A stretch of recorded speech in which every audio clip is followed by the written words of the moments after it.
I'm thrilled again to be able to stand up here and talk to you. I'm not sure Caesar's information is totally accurate. I think I failed more than 3 times.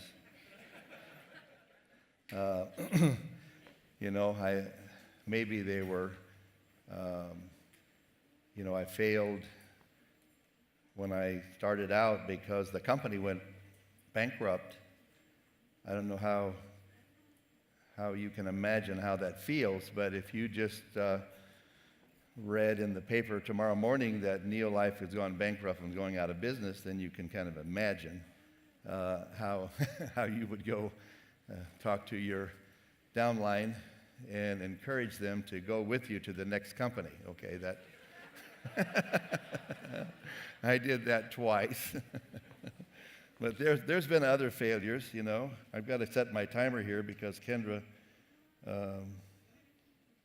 told me to be careful, not take too long, And I did get her this morning, though. I was walking back only a couple minutes away, and she phoned me, and she says, "Hey, you're on in about 3 minutes, I said, "Oh, so I said, "What time?" She says, 9 o'clock. I said, "Oh, I thought it was 10. She said, 10? No, it's 9. I said, "Oh, well, can you delay it about an hour?" I said, I'll be there. And so you got her stirred up. She turned around and played the same joke on Josh. So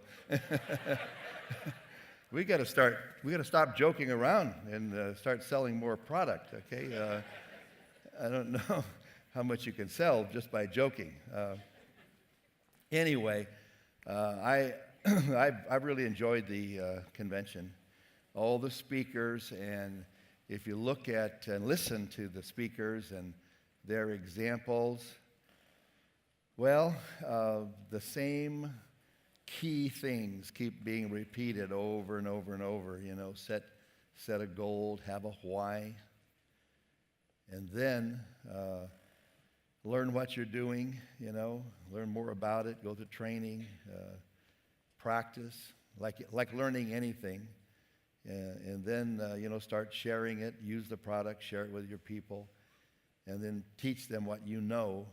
And so, if you boil that down, in life, I guess it's just a matter of no matter where you start, you can start anywhere, any place, with any amount of knowledge, with any amount of skill. But if you then simply take step 1. Learn more about what it is you're about to do. Just learn, right? Read about it, study about it. And then, secondly, practice it. Go out and do something with this information that you have. Tell somebody else about it, and then teach somebody else what you know. So if you do those 3 things, no matter where you start, you'll start making progress. And I guess all of the other things that go into causing us to be more successful have to do with not only learning about our business, our compensation plan, our products, the science behind those products, but then we have to learn about ourself, and there's a self-improvement aspect that goes along because as one of the great motivators of all time, Jim Rohn, has said many times in his tapes and his sessions that he did around the world. He said, if you want to be paid more money, you have to become worth more money. And so it's a great truth. I find myself several times, over my years, I quote Jim Rohn, and Jim Rohn was a guy that used to work for me. When I actually started the company, that I gave it to him after a while. And it was called Adventures in Achievement, and it was his course, or his thoughts and ideas and tapes and everything about how to become a a better you, how to develop yourself. And so, in fact, one of his salespeople out of the Palo Alto office Jim worked for me, and this salesperson has gone on to become pretty successful, was Tony Robbins, okay? So I let a couple of them get away. So if one of your distributors gets away, don't worry about it, okay? Just keep going. There'll be some others that come along. But anyway, if you do those three things, you start learning wherever you are. You start being aware that you're going to improve yourself. You're going to learn about products and compensation plan and business and how to balance your bank account. And there's so many things to learn, but you can learn. If you have just a normal mind, and it doesn't have to be over the top. You don't have to be anywhere near genius level. You just have to be willing to learn. If you can learn anything, if you can learn to drive a car, you can learn to do this business, okay? If you can learn to dance, you can learn. I can't dance, but, I finally got enough money I can hire people to dance for me, and that's a lot more enjoyable. And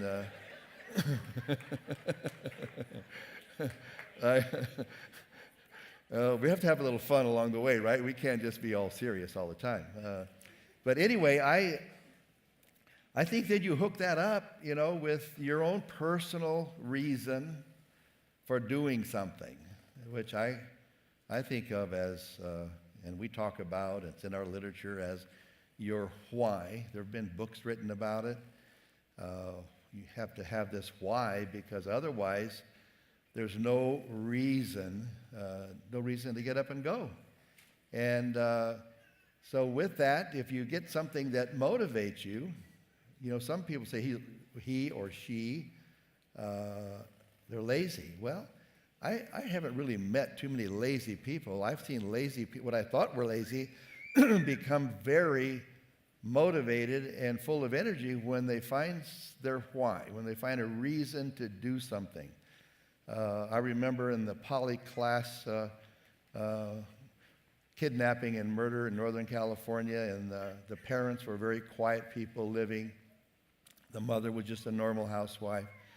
When she got murdered, they turned into fearless leaders in this fight against this type of a crime, and they just took on the world. And now that's a terrible way to become motivated. But no matter what it is, if you can just find something that you're excited about.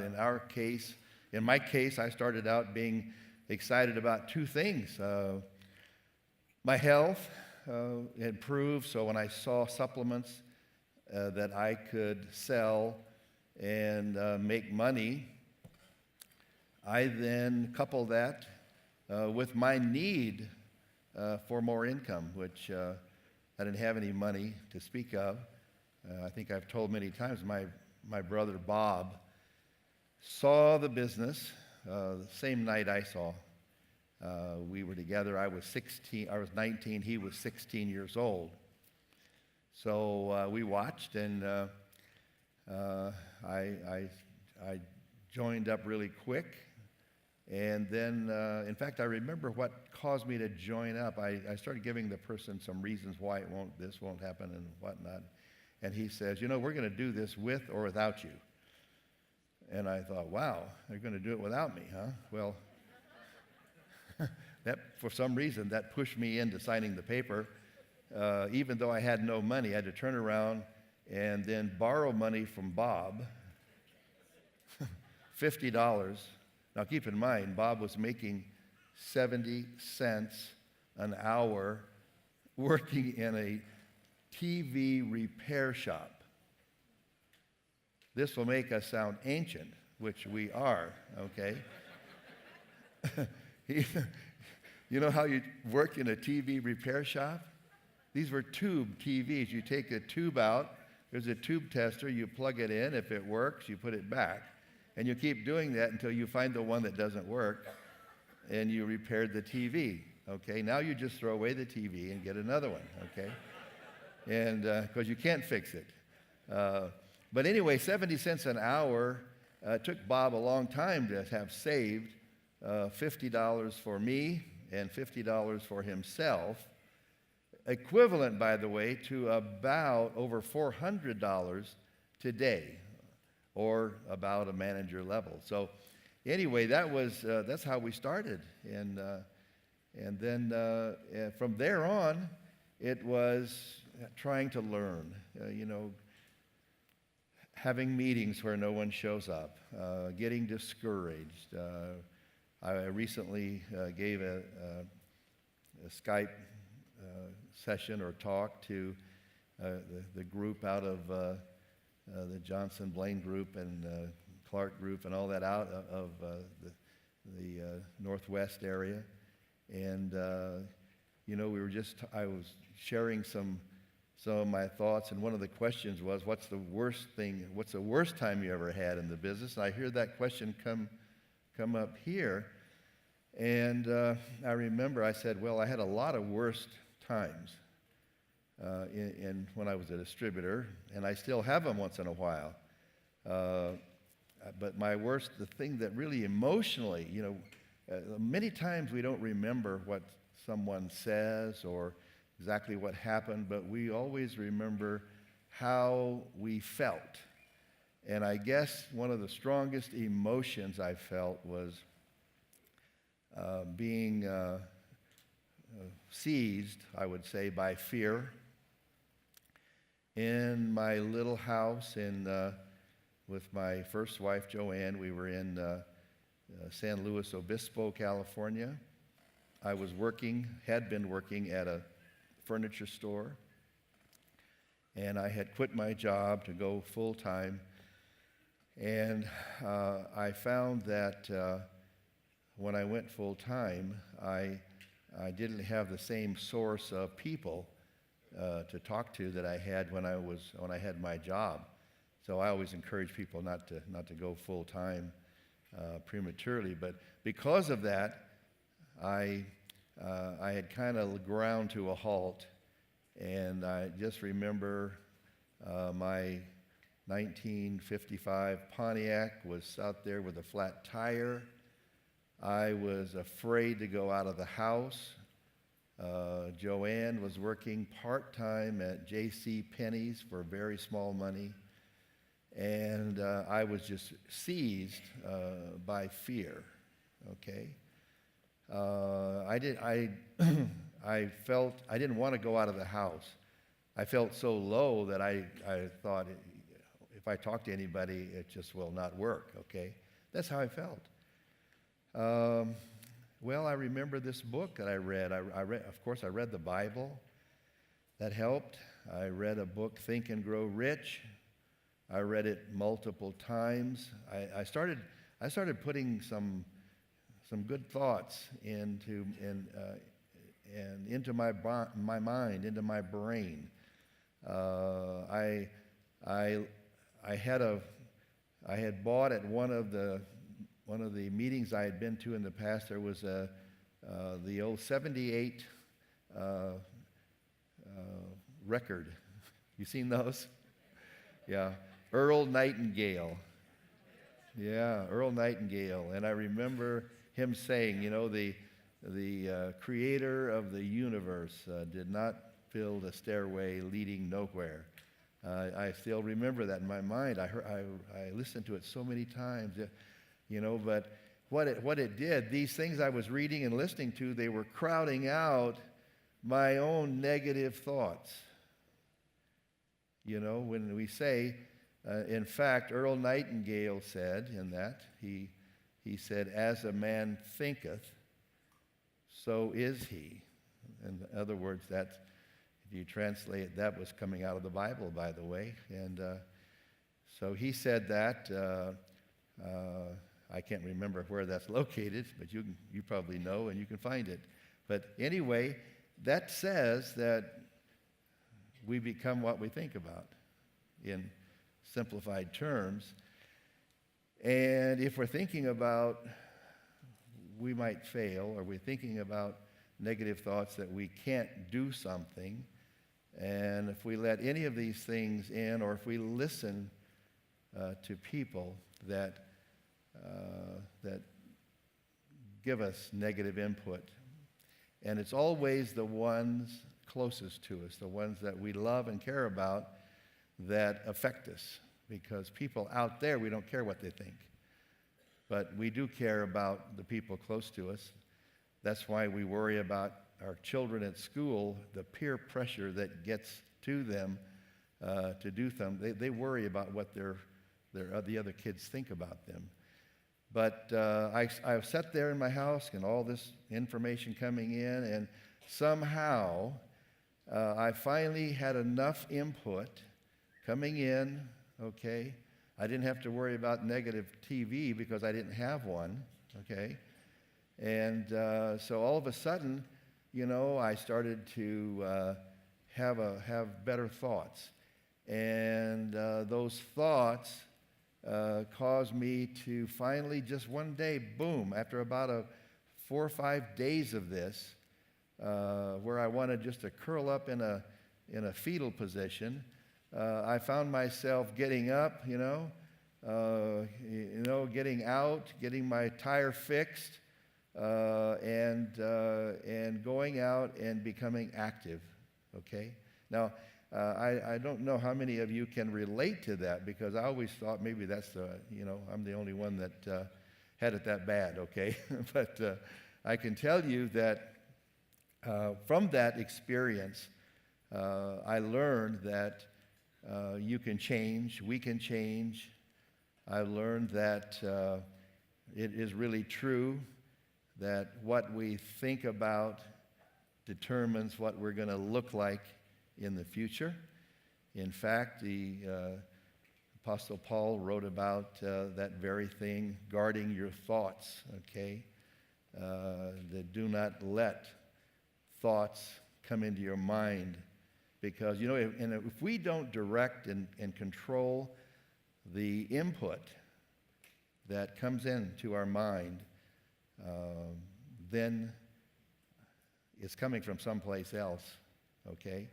And it's kind of helter-skelter, and who knows, the Bible says that we fight that this spiritual war, that the spirits are at war over our thoughts and our mind and our heart. And, if you're not in control of it, guess what? You're going to, by the way, you are going to change, and I'm going to change in the future. We won't stay exactly the same, okay? Our health will change, but we also can get worse, okay? We can become more negative. We can become more cynical, or we can become more positive. And that what we become, and this is why it's so important to set a goal and a picture in our mind and develop our why, because if we set the right picture that motivates us, and it's not just things, it's not a new car, it's our life. If we design that life the way we would like to have it, then we continue to put the input in, and then we start to become more qualified. We start to be worth more, and that picture that we have in our mind, then that starts to become a reality, okay? We've seen that on the international scale with people like Jeff Bezos and Amazon. He envisioned an internet business, e-commerce business that would literally take over, and he went about talking about that. And in fact, I just came back in May from Omaha, Nebraska. I went to the Warren Buffett shareholder meeting, and the smartest investor ever, Warren Buffett, who's maybe the second or third now richest man in the world, he said he did not believe Jeff Bezos, He talked to him. Jeff Bezos told him this grand vision of his, and he did not think anybody could pull it off. So he didn't invest. He said, and one of the shareholders asked him, why, how did you miss that? Because it's such a big deal. He said, I wasn't smart enough. So, Jeff Bezos, though, did not quit because the smartest investor in the world said, your thing won't work. Guess what he's doing now? He's literally, right now, it's about 50% of all the retail business now goes through Amazon. He's running people like J.C. Penney's, Macy's. It goes on and on. The retailers that are just failing left, right, and center. And you're seeing a transformation in the shopping centers. Pretty soon your shopping centers are going to be empty, and they're going to be building more housing and other things in there instead of all this retail business, because that's the way it goes, I'm so happy that our business is not based upon retail locations. I mean, that's,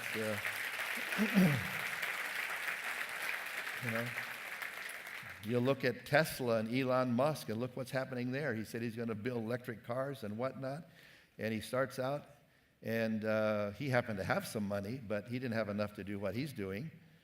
Then at the same time, he envisioned the Tesla car, and now the Tesla brand car, a market value is worth more than General Motors.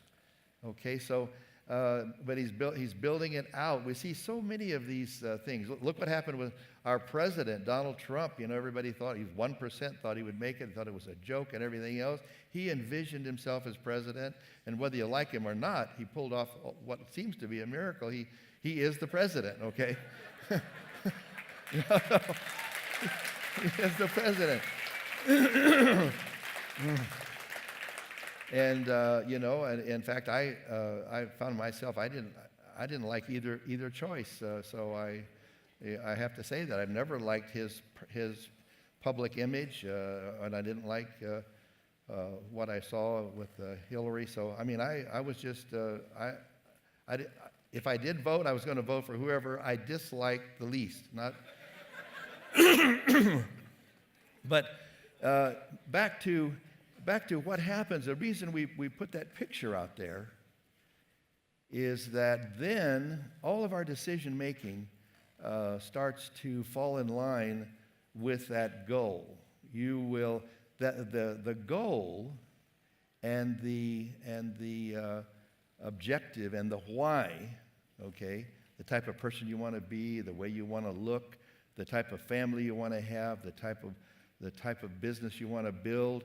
All of this then starts to dictate your choices. If you want to be a world-class athlete, well, guess what? If you're going to be the world's greatest swimmer, you better get in the pool, right? Every day. And you swim miles and miles and miles. And you develop your body, and you eat a certain diet. And when your friends say, let's go out and party, you say, no, I can't. Why? Because I'm going to be a gold medalist, or I'm going to be, my why, it has to be first. And that's why setting the goal is so important, because then your choices our choices are made for us. We cannot go out and do things. We cannot eat too much. We can't eat the wrong foods. We have to spend some time in the gym. There's all these things that are dictated by our goal. It helps us make the right choice. And so you can't just go around hoping something good happens to you, right? You can't just say, well, I'm going to get my 3 people, and then I hope they do something. I hope one of them hits a Charlie Bolton down there somewhere, or a Lawrence Clark, or a Blaine, or a Johnson, or it goes on and on. Maybe they'll hit a Louis Smith, I know. I've got my 3, okay? And that's about as effective as trying to build wealth by buying lottery tickets, okay? it might work, but you've got a better chance of being struck by lightning than you have that. So what works is a plan that you heard talked about here. It doesn't matter what the plan is. It matters that you and I just every day when we get up, whoever we come in contact with, whoever we talk to on the telephone, whoever calls us on the telephone, whoever texts us. In today's world, it's text, right? I'm still adjusting to this texting world. But I have to say that yesterday I was in the back of the room, and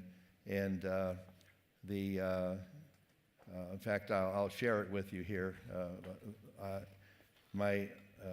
The receptionist type person or assistant, my dentist texts me, and she wants to. She wanted to tell me. I'll just read it to you. This happened while I was sitting in the back of the room. Now, I happen to have talked to her a little bit about our business, but she brought it up because there had been someone there before me in the dentist's office talking about our business, okay? Kendra.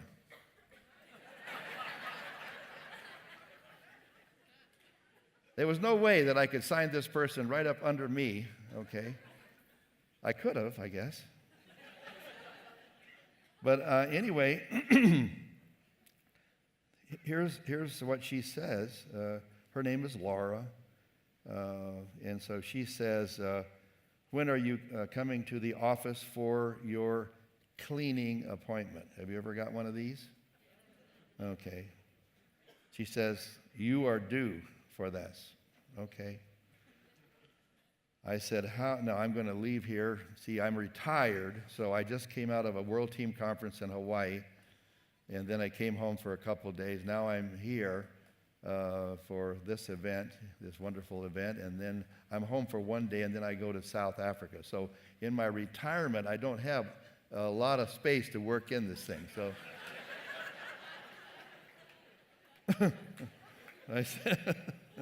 I said, how about August 15th?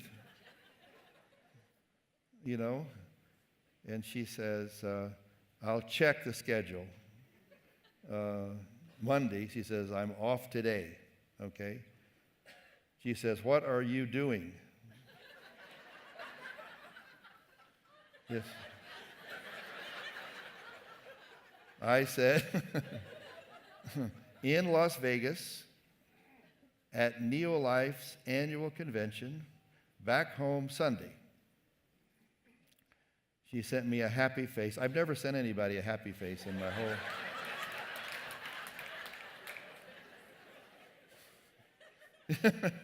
She says, nice. I'd love to go and check out the company sometime.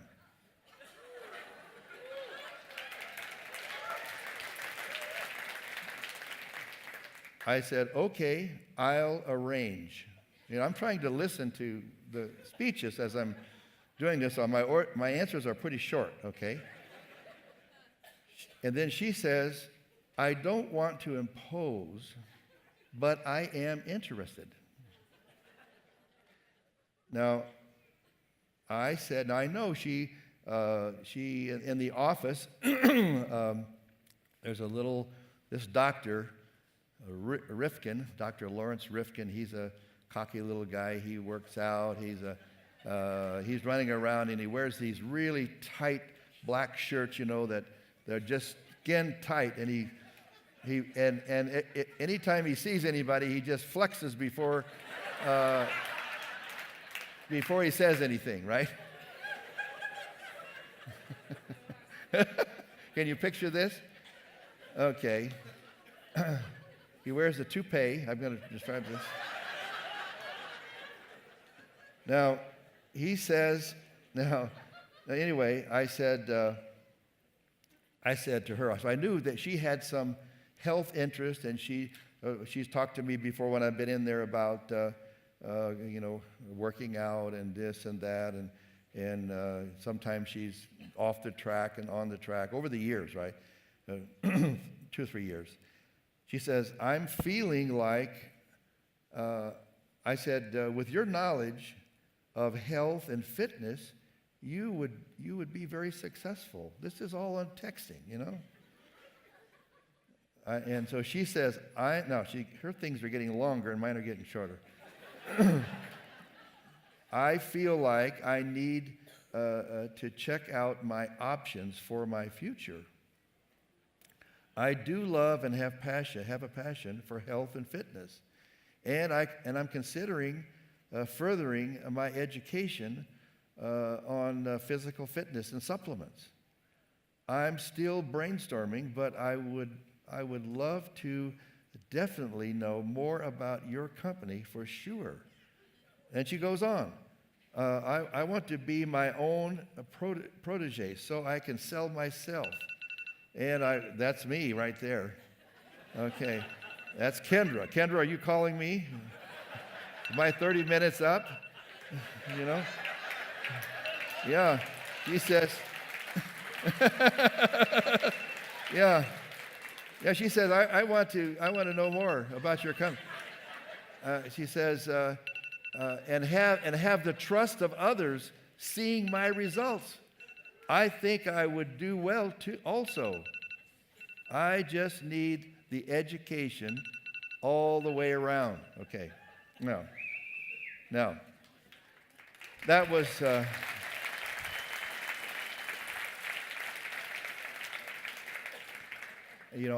I'm going to close, but I say check out your own set of influences. Check out the people you hang out with, the people close to you.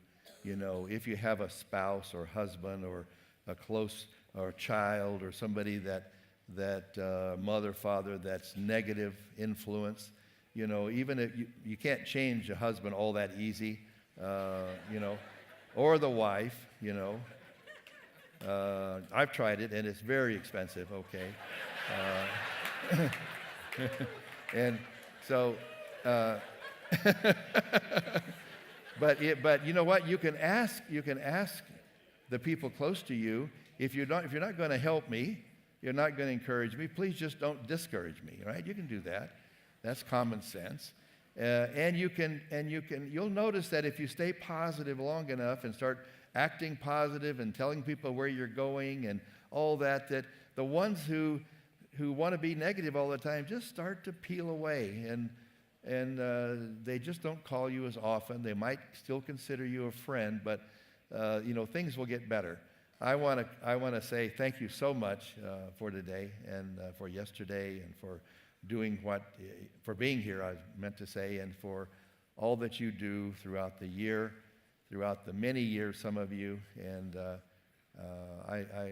I know that if you get those little things in order and then just stay on track, no matter what happens, keep that positive input coming so the negative stuff can't get in. And then this truth that we read about, which says, as you think, so you are, will happen to you. It's going to happen either way. It's going to happen either way.